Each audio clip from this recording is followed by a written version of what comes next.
வணக்கம் என் அன்பு நேயர்களே. இந்த இனிய மாலை பொழுதில் மீண்டும் உங்களோடு இந்த நிகழ்ச்சி மூலம் இணைவதில் எனக்கு மனம் நிறைந்த மகிழ்ச்சி. இது கேள்விகள் ஆயிரம் நேரம்.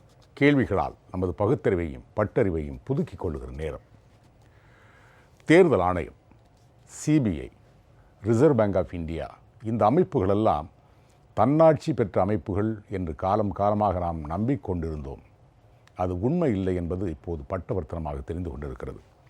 அதிலும் குறிப்பாக கடந்த 5 வருடங்களில் இந்த அமைப்புகள் சீரழிக்கப்பட்டிருக்கின்றன என்று தான் சொல்ல வேண்டும். குறிப்பாக தேர்தல் ஆணையம் யாருடைய குரலையோ அது எதிரொலிப்பதைப் போல தனக்கென்று சில முடிவுகளை எடுத்துக்கொண்டு அதிலேயே குறியாக நிற்கிறது. குறிப்பாக அம்மா மக்கள் முன்னேற்றக் கழகத்திற்கு குக்கர் சின்னத்தை ஒதுக்கக்கூடாது என்று ஒற்றை காலில் நிற்கிறது. விஷயம் இன்றைக்கு உச்சநீதிமன்றத்திற்கு சென்றிருக்கிறது. நீதிமன்றமும் இன்றைய தன்னுடைய கடுமையான கண்டனங்களை தெரிவித்திருக்கிறது. என்ன நடந்தது? ஏன் இப்படி பாரபட்சமாக நடத்தப்படுகிறது? டிடிவி தினகரன் என்ற ஆளுமை இந்த சோதனைகளின் மூலமாக இன்னமும் ஒருபடி உயர்ந்து கொண்டே போகிறார் என்றே சொல்ல தோன்றுகிறது. உளியின் வலிக்கு பயந்தால் ஒரு கல் சிற்பமாக முடியாது, ஆட்டுக்கல்லாகவோ அல்லது அம்மிக்கல்லாகவோ தான் ஆக முடியும். இத்தனை சோதனைகளையும் தாங்கிக் கொண்டு இன்னமும் சிரித்த முகத்தோடு இன்றைக்கு கூட செய்தியாளர்களை கேட்கிறார்கள், குக்கர் சின்னம் கிடைக்கவில்லை என்றால் என்ன செய்வீர்கள்? அதனால் என்ன, சுயேட்சையாக நிற்கிறோம், அவ்வளோதான். இப்படி அத்தனை சோதனைகளையும் புறந்தள்ளிவிட்டு நிமிர்ந்த நடையோடு நடை போட்டு கொண்டிருக்கிறார். ஏன் இந்த நிலை?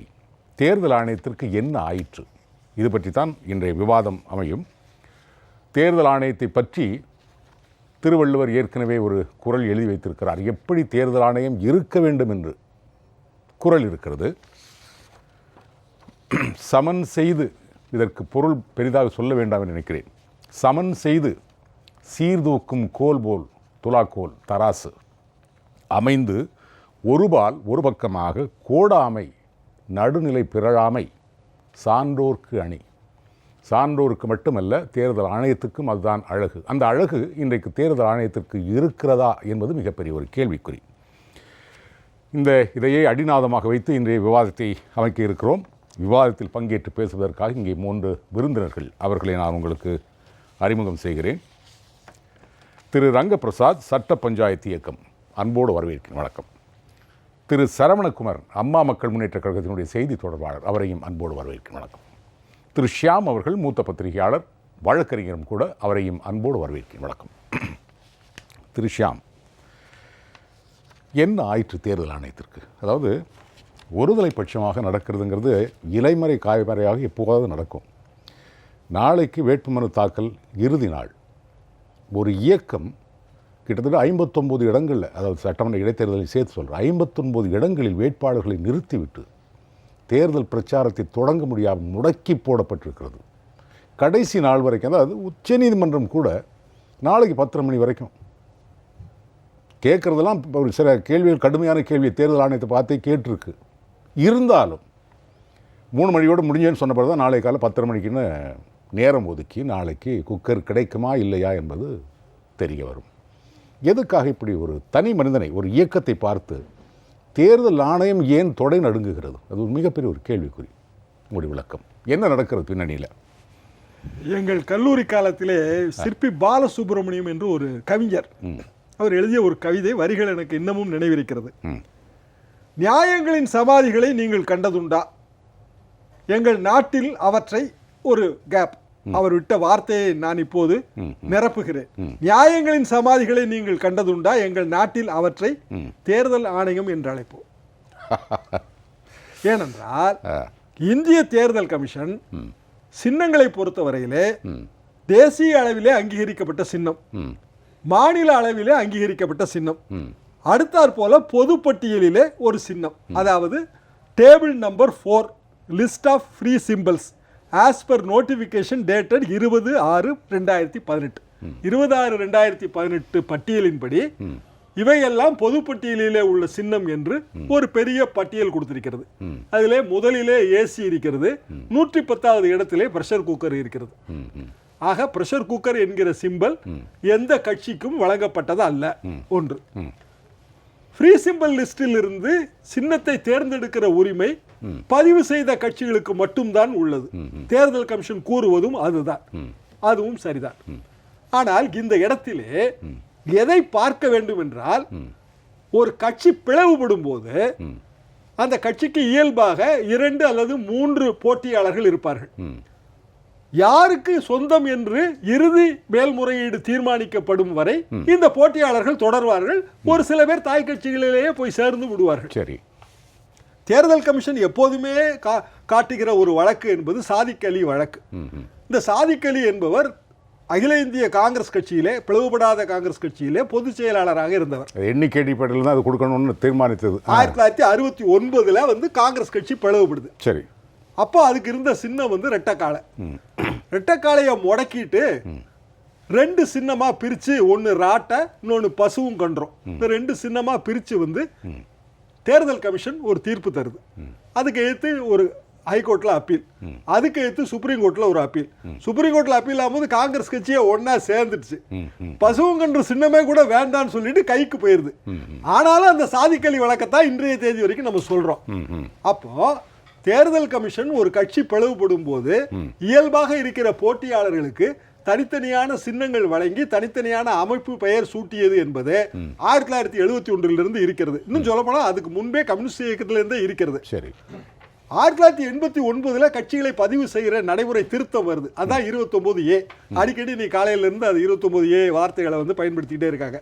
29A படி ஒரு கட்சி பதிவு செய்யப்பட வேண்டும். யார் என்றால், ஒரு கட்சியை புதிதாக துவங்குவோர் பதிவு செய்ய வேண்டும். புதிதாக தொடங்குபவர்கள் பதிவு செய்ய வேண்டும். அப்போ ஒரு கட்சி, ஒரு பேரண்ட் பார்ட்டி பிளவுபடும் போது அதுல வந்து இது எங்களுக்கு சொந்தம் கொண்டாடுறவங்க ஒரு கட்சியை பதிவு செய்தால் இயல்பாக வந்து அந்த சொந்தம் கொண்டாடுற அந்த உரிமை வந்து அவர்களுக்கு இல்லாமல் போய்விடும். இப்போ உதாரணமா டிடிவி தினகரன் வந்து ஒரு கட்சியை பதிவு செய்யறதுங்கிறது அது ஒன்றும் பெரிய கஷ்டம் இல்லை. அப்படி பதிவு செஞ்சா அவர் அதிமுக பேர்ல இருக்கிற கிளைம் அவருக்கு போயிடும். மூல வழக்கில் தொடர முடியாது, அவ்வளவுதான். அதைத்தான் இவர்கள் விரும்புகிறார்கள். அதாவது வலியுறுத்துகிறது தேர்தல் ஆணையம். அதான் புரிஞ்சுக்கணும். ஏன் வலியுறுத்துதுன்னா, தேர்தல் ஆணையம் ஆரம்பத்தில் போட்ட எல்லா ஆணையுமே வந்து தவறு. அதாவது டெஸ்ட் ஆஃப் மெஜாரிட்டி என்று சொல்லப்படுகிற மெஜாரிட்டி டெஸ்ட் ஷிஃப்டிங் ஆகுது. உதாரணமாக திருமதி சசிகலா அவர்கள் வந்து அங்க வாதியாக சேரும்போது, பிரதிவாதியாக சேரும்போது மெஜாரிட்டி அவங்க கிட்ட இருக்கு. ஆனா அப்போ வந்து தேர்தல் கமிஷன் தீர்ப்பளிக்க மாட்டேங்குது. மெஜாரிட்டி ஷிஃப்ட் ஆகும்போது தீர்ப்பளிக்குது. அப்போ அந்த பாரபட்சம் ஏன் வந்தது? இப்ப நிச்சயமாக அதுல ஏதோ ஒரு பெரிய அளவுல லஞ்சமோ ஏதோ ஒன்று அதுல விளையாடி இருக்கு. அதனால தெரியுது, அது பட்டவர்த்தனமாவே தெரியுது. ஓப்பனா நம்ம குற்றமே சாட்டலாம். அப்போ அதுக்கு யார் பொறுப்பாவாங்கன்னா, அந்த தேர்தல் அந்த கமிஷன்ல அந்த நேரத்தில் இருந்த அதிகாரிகள் தான் பொறுப்பாவாங்க. நிச்சயமாக அதிகாரிகள் வந்து கண்டிப்பாக இதுல பலிகடா ஆவார்கள். அதிகாரிகள் வந்து பழிவாங்கப்படுவார்கள். அப்போ தேர்தல் கமிஷன் வந்து அது செஞ்ச தவறை மறைக்கிறதுக்கு தொடர்ந்து தவறுக்கு மேல தவறு செய்யுது. ஆனால் நல்லா தெரிஞ்ச விஷயம் எது அப்படின்னா, ஆணைகளிட்ட யார் தடுத்தாலும் அலைகடல் வந்து ஓய்வதில்லை. சரி, சரவணகுமார், நீங்களும் வழக்கறிஞருங்கிறதுனால உங்கள்கிட்ட இந்த கேள்வி வைக்கிறேன். நான் நாளைக்கு 10:30 மணிக்கு தான் இது முதல் வழக்காக எடுத்துக்கொள்ளப்படுகிறது சுப்ரீம் கோர்ட்டில். ஒருவேளை நாளைக்கு குக்கர் சின்னமே ஒதுக்கப்படுகிறது என்றே வச்சுக்கிங்களேன். நாளைக்கு 3 மணி வரைக்கும் தான் வேட்புமனு தாக்கல் செய்ய முடியும். அது கூட இல்லை. இந்த குறுகிய கால அவகாசத்தில் குக்கர் சின்னம் இங்கே ஒதுக்கப்பட்டதுங்கிற தகவல் அதிகாரபூர்வமாக எல்லாருக்கும் போய் சேர்ந்து தேர்தல் அதிகாரிகளோட இவங்களுக்கு கூட ஒத்துக்கணும் இல்லையா? அந்த நடைமுறைக்குள்ள கால அவகாசம் இருக்குன்னு நினைக்கிறீங்களா? அதாவது இல்லை அதுக்கு வேறு மாற்று வழிகள் ஏதாவது இருக்கா? இல்லை, மாற்று வழியில் இருக்கக்கூடாது இருக்காதான் இப்படி பண்ணுறாங்க. மாற்று வழியில் இருக்குன்னு சொன்னால் அதையும் காலி பண்ணி 2 மணிக்கு கொண்டு வந்துடுவாங்க. கேஸ் லஞ்ச் மோஷன் ஆயிரும். 10 இருக்குது. நான் சொல்ல விரும்பல மாற்று வழி இருக்கா இல்லையான்னு. சரி, அதாவது தேர்தல் ஆணையம் நடுநிலையாக இருக்கா அப்படிங்கிற கேள்விக்கு நம்ம எப்படி பார்க்குறோன்னா, முதல்ல நம்ம பக்கம் நியாயம் இருக்கான்னு பார்த்துக்கிறோம். எங்களுக்கு நியாயம் இருக்கா அப்படின்னா, இன்றைக்கி எல்லாம் சொல்லிட்டு இருந்தாங்க தேர்தல் ஆணையம் வந்து ரிஜிஸ்ட்ரேஷன் பண்ணலை, அதனால் நாங்கள் காமன் சிம்பிள் கொடுக்கல அப்படின்னு சொல்கிறாங்க. ஹைகோர்ட்டே சொல்லியிருக்கு, அதாவது பதிவு பண்ணும்படி வற்புறுத்தக்கூடாது. ஏனென்றால் மூல வழக்கில் அவங்க ஒரு 29A ரிஜிஸ்ட்ரேஷன் பண்ணணும்னு ஒரு கான்செப்ட் இருக்குது. ஆனால் அட்ஹாக் ரெஜிஸ்ட்ரேஷன் ஒரு கான்செப்ட் இருக்குது எலெக்ஷன் கமிஷனில். அதாவது 29A எல்லா பார்ட்டியும் ஆரம்பித்த உடனே அசோசியேஷன் ஆஃப் இண்டிவிஜுவல்ஸ் பொலிட்டிக்கலாக வரணும்னு நினச்சா ரிஜிஸ்டர் பண்ணணும். ரிஜிஸ்டர் பண்ண பிறகு ஒரு ஃபார்மாலிட்டிக்கு ரெகனைஸ்டு பார்ட்டிஸ் இந்த இதெல்லாம் இருக்குது. அவங்களுக்கு ரிசர்வ்டு சிம்பிள் அலாட் பண்ணுவாங்க.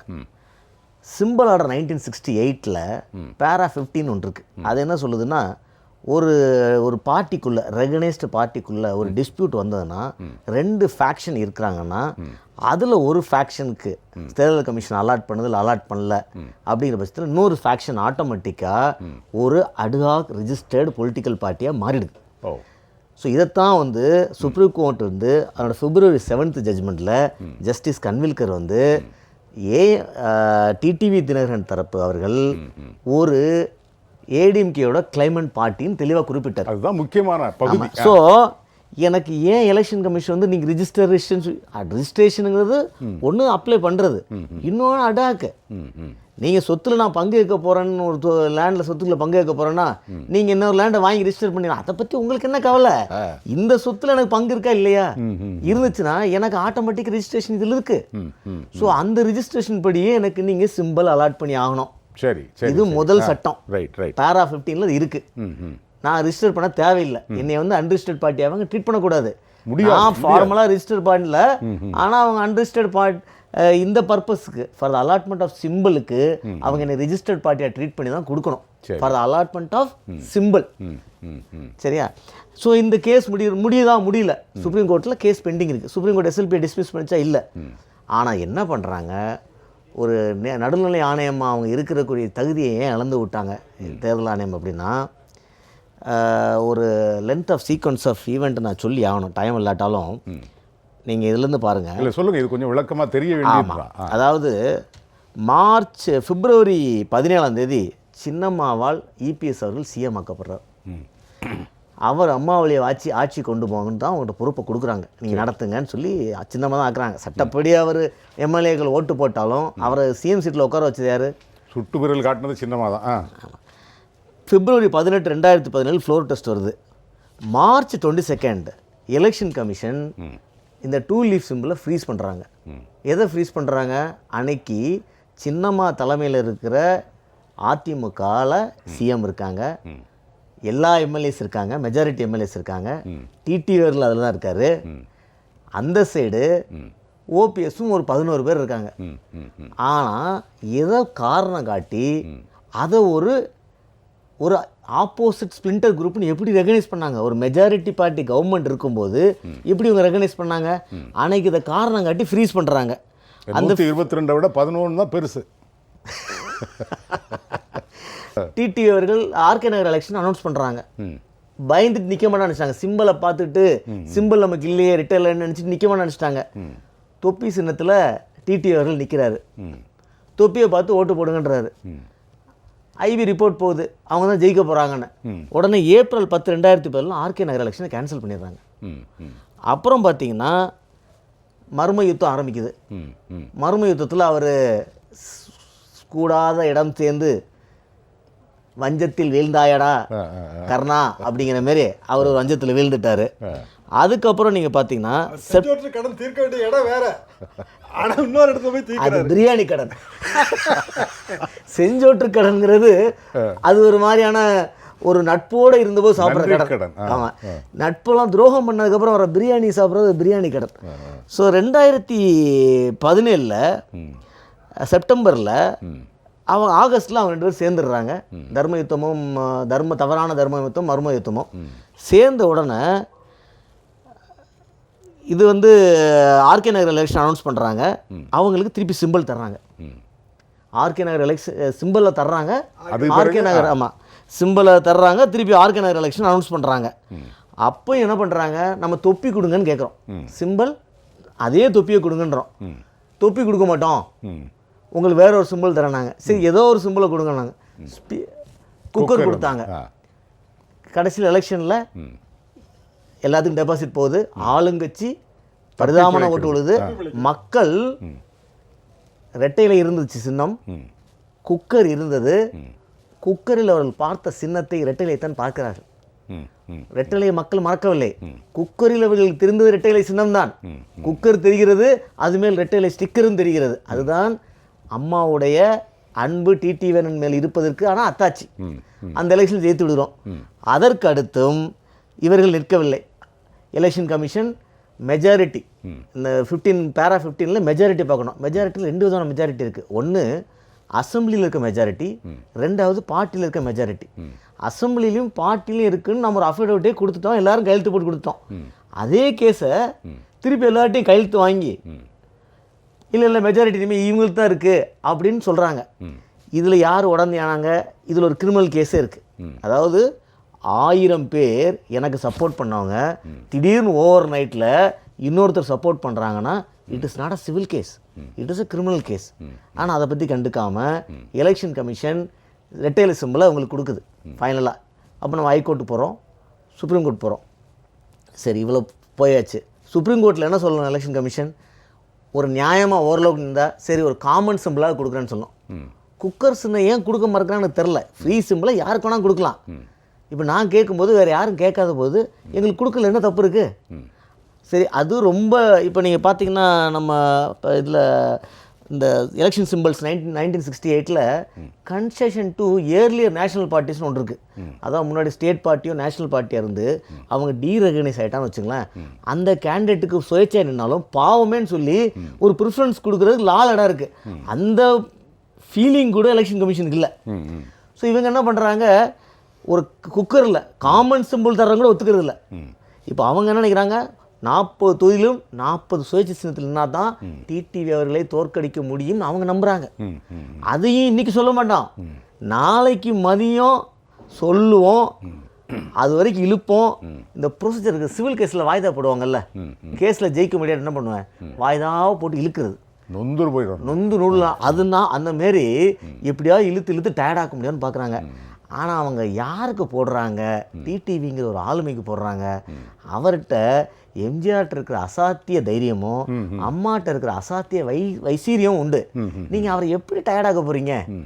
ஸோ எலெக்ஷன் கமிஷன் எல்லாம் ஆச்சரியமாக பார்ப்பாங்க, கவர்மெண்ட் சர்வெண்ட் தானே, மோடியை பார்த்து பயப்படல, தப்பு இல்லையேன்னு நினைக்கிறாங்க. ஆனால் எலெக்ஷன் கமிஷனோட சீஃப் எலெக்ஷன் கமிஷனர் ரிமூவ் பண்ணணும்னா சுப்ரீம் கோர்ட் ஜட்ஜஸ் ரிமூவ் பண்ணுற 124(4)ங்கிற கான்ஸ்டியூஷனல் ப்ரொவிஷன் படி தான் ரிமூவ் பண்ண முடியும். அவங்களுக்கு அவ்வளோ பவர் இருக்குது. அவர் யாருக்கும் பயப்பட தேவையில்லை. ஆனால் இவங்க நான் சொன்ன இந்த குரோனாலஜியை பார்த்தீங்கன்னா, எலெக்ஷன் கமிஷன் எனக்கு தெரிஞ்சு நடுநிலைமையை விட்டு ஒரு சைடு போகலை, ஒரு சைடு ரொம்ப கீழே போயிட்டாங்க. இவ்வளோ போயிருக்க தேவையில்லை. அதுவும் இன்னைக்கு இருக்கிற ஒரு துரோகிகள் ஆட்சியை நம்பி. ஸோ அதனால் டிடிவி அவர்கள் மிக தெளிவாக சொல்லிட்டார், 40 தொகுதியில் 40 சின்னத்துலேயும் நிற்க ரெடி. ஒரே தொகுதியில் 2 அசம்பிளி கான்ஸ்டியூஷன் இடைத்தேர்தல் இருந்தால், அதாவது தேனி பெரிய குளத்தில் இருந்தாலும் நிற்க ரெடி. ஆனால் எலெக்ஷன் கமிஷன் நேர்மையாக இருக்குன்னு அர்த்தம்னா குக்கரை கொடுக்கணும். ஓரளவுக்காக நேர்மையாக இருக்குன்னா ஒரு காமன் சிம்பிளை கொடுக்கணும். இல்லை ஒரு மனசாட்சி இப்படி நடந்துக்கிறோம்ப்பா, ஒரு மனுஷனை நியாயமாக நடந்துக்கிறேன்னா அட்லீஸ்ட் நம்ம கேட்காத ஒரு காமன் சிம்பிளாக கொடுக்கணும். கேட்ட காமன் சிம்பிள் கூட வேணாம். ஆனால் 40 தொகுதியில் 40 தான் நிற்கணும், அதுவும் போல் லாஸ்ட் மினிட் வரைக்கும் இழுத்தா சொல்லுவேன்னா, இது வந்து ரொம்ப ரொம்ப ஒரு சட்டம் தெரியாத ஒரு அட்வொகேட் எப்படி ஒரு சிவில் கேஸை இழுப்பாங்களோ வாய்தா வாங்கி, அந்த மாதிரியான தவறு எலெக்ஷன் கமிஷன் செய்கிறது. இதை தாண்டி தரம் தாழ வேண்டிய ஆழம் இல்லை. சரி சரி, அற்றத்துக்கு போயாச்சு. ஆமாம் ஆமாம், இதுக்கு மேலே ஒன்று. ரங்கபிரசாத், அதாவது ரெண்டு பேரும் வழக்கறிஞர்கள் தான். 2 பேரும் சொல்லும்போது தேர்தல் ஆணையத்தினுடைய குறிக்கோள் அது ஒரு நடுநிலைமை தவறி செயல்படுகிறது. அப்படி ஒரு நிலைமை தேர்தல் ஆணையத்துக்கு தேவையில்லைன்னு நான் நினைக்கிறேன். வேற யாருக்கும் இருக்கிறது. அவர்கள் யாருடைய கைப்பாவையாகவோ செயல்படுத்தப்படுகிறார்கள். அதுதான் தேர்தல் ஆணையம் இதில் தவறு பண்ணல. தேர்தல் ஆணைய பின்னால் ஒளிந்து கொண்டு யாரோ பண்ணுறாங்க. அதுக்கு இன்னும் பட்டவர்த்தனமாக சொல்லணும்னா, உச்சநீதிமன்றத்தில் போய் குக்கர் சின்னத்தை கொடுக்கக்கூடாது என்று அதிமுக போராடுகிறது. எப்படி பார்க்குறீங்க? ஏன் இந்த பயம், ஏன் இந்த நடுக்கம்? இந்த நடுக்கம் யாருக்கெல்லாம் இருக்குது? யாரெல்லாம் இந்த தேர்தல் ஆணையத்தை பகடைக்காயாக பயன்படுத்துகிறார்கள்? அது தெரியணும். இப்போ இந்த தேர்தல் கமிஷனை ஜென்ரலாகவே ஆளுங்கட்சி வந்து தனக்கு சாதகமாக பயன்படுத்தியிருக்காங்கன்னு குற்றச்சாட்டு தொடர்ந்து வந்து கொண்டே இருந்தாலும், இந்த ஒரு 4-5 வருஷத்துல அப்பட்டமா வெளிப்படையா தேர்தல் கமிஷனை ஆளும் பாஜக அரசும் அதிமுக அரசும் தங்களோட கைப்பாகையா பயன்படுத்திட்டு வராங்க. நம்ம தொடர்ந்து பார்த்துக்கிட்டே வரோம். இந்த ஒரு இன்ஸ்டன்ஸ் இல்லை. இப்போ சார் சொன்ன மாதிரி டைம்லைன் பார்க்கும்போது 2017 அதிமுகவுக்கு வந்து இரட்டை இலை சின்னம் கொடுக்குறாங்க. மறுநாள் தேர்தல் அறிவிப்பு வந்தது. ஸோ அதுல இருந்து நம்ம பார்த்தோம் அப்படின்னா தொடர்ந்து எல்லாத்துலயும் இதே மாதிரி தான் ஆளுங்கட்சிக்கு சாதகமாக வெயிட் பண்ணி 6-7 மாசம் இழுத்தடிச்சு அதிமுக சின்னம் கொடுத்தாங்க. இதே சமாஜ்வாடி கட்சிக்கு உத்தரப்பிரதேஷ்ல அகிலேஷ் யாதவுக்கும் முலாயம் சிங் யாதவுக்கும் யாருக்கு பிரச்சனை, யாருக்கு சின்னங்கிற வந்தப்ப வெறும் 13 நாள்ல வந்து தீர்ப்பு கொடுத்தாங்க. சைக்கிள் சின்னம் வந்து அகிலேஷ் யாதவ் தலைமையிலான கட்சிக்கு அப்படின்ட்டு ஃபேக்ஷனுக்கு கொடுத்துட்டாங்க. இது கூட 13 நாள் சொல்றீங்க, இங்கேயே சைக்கிள் சின்னத்தை தூக்கி தார வார்த்தை கொடுத்துருக்காங்க. ஆமா, அது ஓட்டிட்டு போப்பா சைக்கிளை, ஆடை சைக்கிள் மாதிரி ஓட்டிட்டு. இப்ப அதே மாதிரி இதுக்கு அடுத்தது வந்து பாத்தீங்க அப்படின்னா பீகார்ல சரத் யாதவ் நிதிஷ்குமார் சண்டை வந்தது. அப்பவும் வந்து பாத்தீங்க அப்படின்னா ஒரு குறுகிய காலத்துல 1 மாசத்துக்குள்ள முடிவு எடுத்துட்டாங்க. ஆனா அதிமுக இரட்டை இலை சின்னை மட்டும் 6-7 மாசம் இழுத்தடிச்சு தான் கொடுத்தாங்க. அங்க அவங்களுக்கு 2 பேருக்கும் வந்து ஒரு பாராமீட்டர்ல வச்சாங்க, யாருக்கு வந்து எம்எல்ஏ எம்பி அதிகமா இருக்கு அப்படிங்கிற பேசிஸ்ல டிசைட் பண்ணிட்டாங்க. இங்க அதிமுக என்ன பண்ணாங்க அப்படின்னா, நீங்க யாரெல்லாம் ஒன்றிய செயலாளர், வட்ட செயலாளர் எல்லா கணக்கு கொடுங்கன்னு கேட்டுட்டு எல்லா அஃபிடவிட் வாங்கிட்டு கடைசியில டிசைட் பண்ணது வந்து எம்பி எம்எல்ஏ பொதுக்குழு மட்டும்தான். அப்ப நீங்க அதை வச்சுதான் டிசைட் பண்ணப்ப அஃபிடவிட்லாம் நீங்க எதுக்கு கேக்குறீங்க? முதல்ல பண்ணிருக்கலாம். முதலே பண்ணிருக்கலாம். அது இடைக்கட போடணும்னு நினைச்சிட்டாங்க, அதனால எல்லாம் விட்டு வாங்கிட்டாங்க. அடுத்து வந்து இப்ப திருவாரூர் தேர்தல் பார்த்தோம். இப்ப 2014-15ல காஷ்மீர்ல ஒரு மிகப்பெரிய வெள்ளம் வந்தது. சோ அப்ப அந்த வெள்ளம் வந்தாலும் உடனடியாக அங்க தேர்தல் நடத்தப்பட்டது. ஆனா இப்ப கஜா புயல் காரணம் காட்டி திருவாரூர் நகர்ப்புற பகுதிகளில் கஜா புயல் பாதிப்பு குறைவா தான் இருந்தது. நகர்ப்புறத்துல அந்த தேர்தலை ஒத்தி வச்சாங்க. திருவாரூர் தேர்தல் நடக்க போகுது 2 மாசத்துல. கஜா புயல் நிவாரணம் சரியா போச்சு. இப்ப ஸ்டேவே இல்லாத ஒரு நேரத்துல ஒரு 3 தொகுதி மட்டும் ஒதுக்கி வச்சுட்டாங்க, நாங்க தேர்தல் நடத்த மாட்டோம் அப்படின்ட்டு. அதையும் தாண்டி அதாவது விட்டுருங்க, இப்ப மனோகர் பரிக்கார் அங்க இறந்து போயிருக்காரு கோவால. இப்ப இங்க சூலூர் தொகுதியிலையும் வந்து அதிமுக ஆளும் கட்சி எம்எல்ஏ இறந்து போயிருக்காரு. இப்ப கடைசியா நேத்து முந்தா நாள் வந்த செய்திப்படி அங்க வந்து கோவால ஒரு அனுதாப அலை வீசுகிறது. இப்ப வந்து உடனடியாக பனாஜிக்கு வந்து ஒரு தேர்தல் நடத்தினால் ஆளும் பாஜக அரசு எளிதாக வெற்றி பெற முடியுங்கிற காரணத்துக்காக இப்ப பனாஜிக்கு தேர்தல் நடத்த போறதா தகவல் வந்துட்டு இருக்கு. ஆனா இப்ப சூலூருக்கு தேர்தல் வந்து நடத்தப்பட எந்த பேச்சுமே இல்ல. இந்த 4 தொகுதி ஒதுக்கி வச்சிருக்காங்க. தேர்தல் முடிவுகள் ஏற்கனவே வெளிவந்தாச்சுன்னு நினைக்கிறேன். இன்ஃபேக்ட் வந்து இவங்க என்ன பண்ணுவாங்க அப்படின்னா, கடைசி காலத்துல இவங்க தோக்குறது உறுதியாயிட்டா சட்டமன்ற தேர்தல்ல ஒரு 15 தொகுதிக்கு வந்து பணப்பட்டுவாடா அதிகமாக இருக்கு, நாங்க தேர்தல் நடத்த போறதில்லன்னு கூட தள்ளி வைக்கலாம். சோ இதை வந்து தொடர்ந்து வந்து நம்ம இப்படி பார்த்துக்கிட்டே இருக்கோம். இப்போ இன்னொரு முக்கியமான விஷயம், நம்ம சின்ன விஷயத்துல என்ன பாக்குறோம் அப்படின்னா, இப்ப தற்போது என்ன நடந்துட்டு வருது அப்படின்னு பார்த்தோம் அப்படின்னா, தமாக சைக்கிள் சின்னம் 2014 தரல அவங்க தமாகாக்கு, வேற சின்னத்துல அவங்க போட்டிக்கிட்டாங்க, தென்னந்தோப்பு சின்னத்துல போட்டிக்கிட்டாங்க. இப்ப இந்த தேர்தல்ல தமாகாக்கு சைக்கிள் சின்னம் கொடுக்கப்பட்டிருக்கு. இப்ப பாமகக்கும் வந்து ரெகக்னைஸ் பார்ட்டி கிடையாது, ரெஜிஸ்டர்ட் பார்ட்டி மட்டும் தான். அவங்களுக்கு மாம்பழம் கொடுத்தாச்சு. ஆனா எதிர்க்கட்சியா இருக்கிற விசிக விடுதலை சிறுத்தைகளுக்கு அவங்க வந்து நட்சத்திர சிம்பலும் இதுவும் கேட்டிருந்தாங்க. ஆனா அது கொடுக்கப்படாம அவங்களுக்கு வந்து பானை கொடுத்திருக்காங்க. இப்ப அதே மாதிரி இந்த பிரச்சனைகளால மதிமுக ஈரோடு தொகுதியில கூட நம்ம கேட்கிற சின்னம் கிடைக்க போறது இல்ல, அதனால வந்து உதயசூரியன் சின்னத்திலே போட்டிடலாம் அப்படின்ட்டு அவங்க வந்து உதயசூரியன் சின்னத்திலே போட்டிடுறாங்க. ஒரு கட்சியை கலைச்சு இன்னொரு கட்சியோட இணைச்சிட்டாங்க. இப்ப ஆளுங்கட்சியா இருந்தா கேக்குற சின்னத்தை உடனடியா கொடுத்துடுறது, எதிர்கட்சியா இருந்தா குடுக்கிறது இல்ல. இது மறைமுகமா சொல்லிட்டாங்க. மறைமுகமா நேரடியா கொடுத்தாங்க. இருக்கிற ஆளுங்கட்சியில இருக்க எல்லா கட்சிக்கும் கேட்டா உடனே சின்னம். இந்த தமாக சைக்கிள் இதுக்கும் வந்து தமாகாக்கு சைக்கிள் சின்னம் வந்து ஒரு ஸ்டே ஆர்டரே இருந்தது. அந்த விலைக்கு டிசம்பர் மாசத்துல விலைக்கு உடனடியா கொடுத்துட்டாங்க. இப்ப அதே மாதிரி பாமகக்கும் வந்து கொடுத்துட்டாங்க. சோ இப்ப இதே மாதிரி வந்து சைக்கிள் ஓட்டி பழைய நாள் போயிடுச்சு, அவங்களுக்கே மறந்து போயிருக்கு சைக்கிள் ஓட்டி. இப்ப இதே மாதிரி வந்து இவங்களுக்கு கொடுத்துருக்கலாம், உடனடியா கொடுத்துருக்கலாம். ஆனா கொடுக்காம வேணும்ட்டே வந்து இழுத்தடிச்சுட்டே வராங்க. இப்ப ஏன் அப்படி இந்த பிரச்சனை வந்து இவங்க பண்ணணும் ட்ரை பண்றாங்க அப்படின்னா, சின்னத்துக்குன்னு கண்டிப்பா ஒரு வேல்யூ இருக்கு. போது காங்கிரஸ் தேர்ந்தெடுக்கப்பட்டாலும் அவர் அந்த பதவிக்கு வந்த பிறகு ஓரளவுக்கு நடுநிலைமையோட தான் செயல்பட்டாரு. நிறைய ரிஃபார்மேஷன் கொண்டு வரணும் அப்படின்னு நிறைய சொன்னார், ரிஃபார்ம்ஸ்லாம் நிறைய கொண்டு வரணும்னு சொன்னாரு, ட்ரை பண்ணாரு, ஒரு புக்லாம் எழுதினாரு. ஆனா இன்னைக்கு இருக்கிற தேர்தல் ஆணையர்கள் வந்து அவங்களுக்கு வந்து ஆளுங்கட்சி என்ன சொல்லுதோ அதை அப்படியே கேட்டுக்கிட்டா மட்டும் நம்மளுக்கு போதும் அப்படின்னு தான் டிசைட் பண்றாங்க. ஈவன் இந்த வருஷம் தேர்தல் அறிவிச்சது கூட ரொம்ப லேட், 2004 இருந்து இது வரைக்கும் தேர்தல் அறிவிச்சு இதுதான் கடைசி தேதி. ஒருவேளை போர் வந்துட்டா என்ன பண்றது, நம்ம தேர்தல் தள்ளி வச்சிடலாமா அப்படின்னு வெயிட் பண்ணிட்டு இருந்தாரு. சரி போர்லாம் வரல அப்படின்னு தெரிஞ்சோன்னா மார்ச் 10 ரொம்ப லேட்டா அவர் வந்து தேர்தல் அறிவிக்கிறாரு.